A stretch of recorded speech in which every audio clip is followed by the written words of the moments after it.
Gracias, Andrés, por esta entrevista. Esta semana se inaugura la APEC, la gran cumbre de la APEC. La APEC es una reunión de líderes, no de naciones. ¿Por qué le conviene tanto al Perú, a su comercio exterior y a su industria?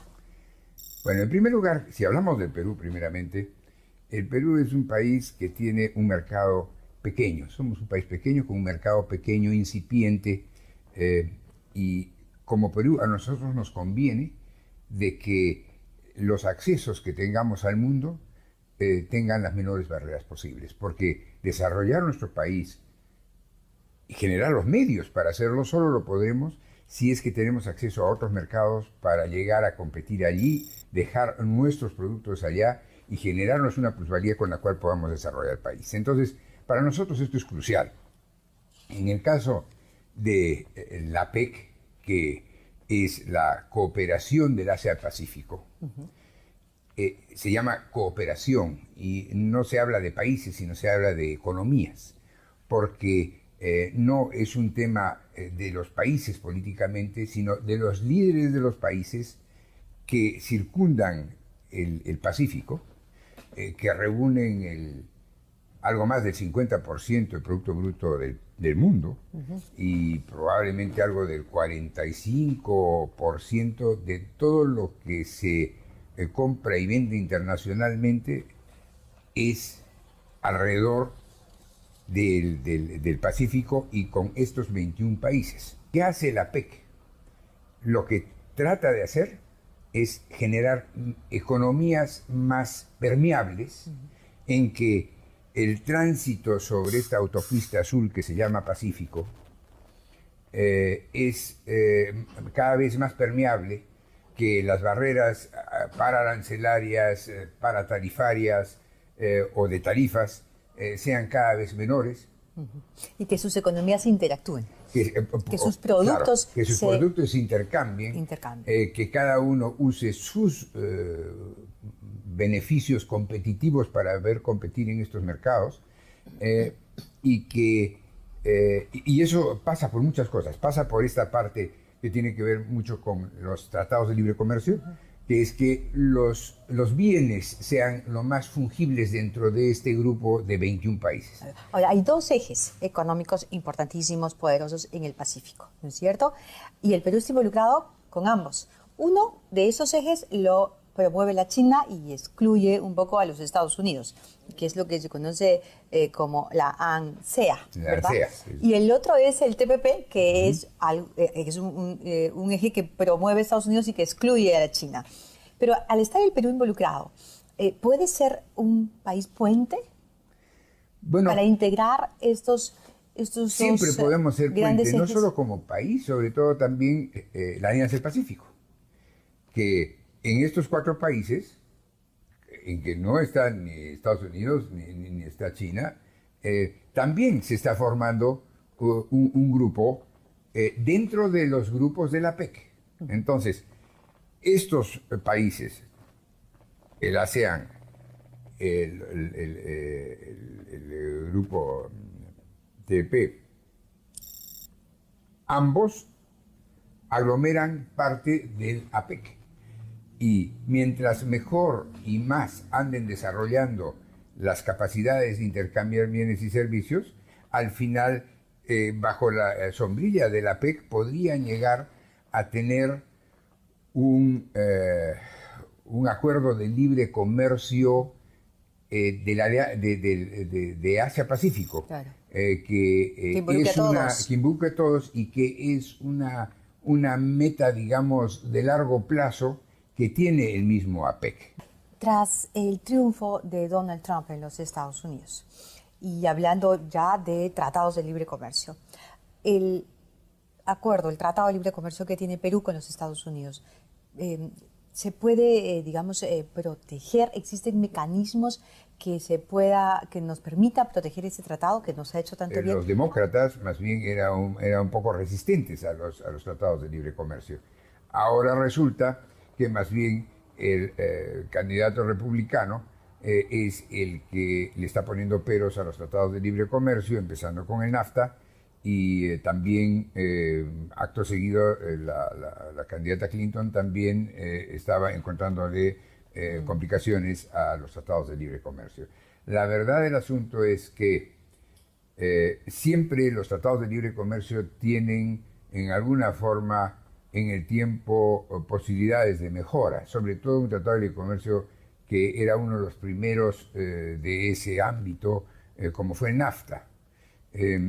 Los tratados de libre comercio que se firman hoy día y como el que nosotros más o menos reciente hemos firmado con los Estados Unidos, y se ve esto en el término histórico, ya son tratados de libre comercio bastante más modernos, que ya incluyen temas que en el NAFTA hoy día, digamos, desde el punto de vista norteamericano, se podría ver disminuidos en la calidad del acuerdo, ¿no? Claro. Pero eso son cosas de detalle. ¿Y realidad, hay mecanismos?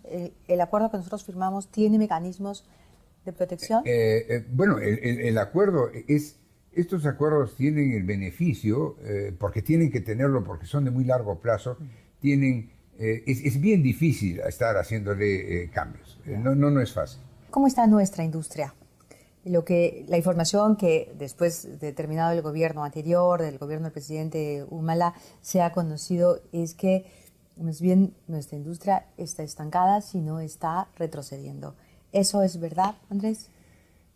Es verdad. En los últimos 3 años ha habido un fenómeno de desindustrialización del país. Si lo juntamos en los últimos 3 años, el Perú ha perdido el Producto Bruto Interno Industrial en un 7%. Y eso es muy perjudicial para el país. Hoy día tenemos... 7%. 7%. La industria hoy día es el 17.5% del Producto Bruto Interno, responsable por esa ¿Eso cantidad. cómo se traduce en términos de empleo, de puestos de trabajo? La industria en el país si es el 17% del Producto Bruto Interno, es algo del 15% del empleo. Pero especialmente... cuando se habla de industria es el conglomerado de muchas actividades, entre hacer calcetines y hacer máquinas. Entonces, cada una tiene su propia realidad. Es un caleidoscopio de oportunidades también, y la industria en sí es una gran defensa para cualquier crisis, porque es tan diversa que no todos agarran la crisis de la misma forma, y hay inclusive algunos que se pueden defender con bastante mejor oportunidad.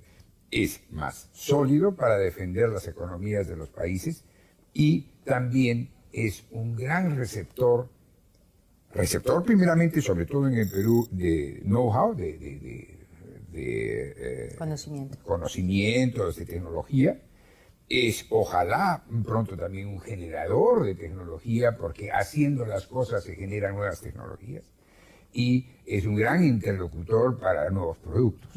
Entonces, toda economía necesita eso para poderse desarrollar. Entonces, no nos podemos dar el lujo, y a eso voy, de bajar la guardia ahí. Tenemos que impulsar la industria.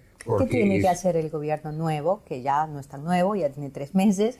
¿Qué tiene que hacer para, en efecto, o sea, reincentivar la industria nacional? Lo que todo gobierno tiene que hacer, el nuevo con más razón, es hacer que se destraben las cosas que tenemos en el país, que sea más difícil hacer industria en particular y negocios en general en el país. No es bueno o malo a los ojos de alguien quien lo mira, sino las cosas son buenas o malas en comparación con quién, con mis competidores. Entonces, si yo tengo una forma alambicada en la cual hago los controles con los cuales tienen que trabajar los negocios y las empresas y las industrias, tengo una burocracia alambicada, tengo leyes que no van al caso o están vienen de una época en que eso hubiera sido bueno, pero hoy día no lo es. Y seguimos aglomerando a un ritmo de 130 leyes por día, una cantidad de leyes que nadie en su vida va a poder siquiera leer.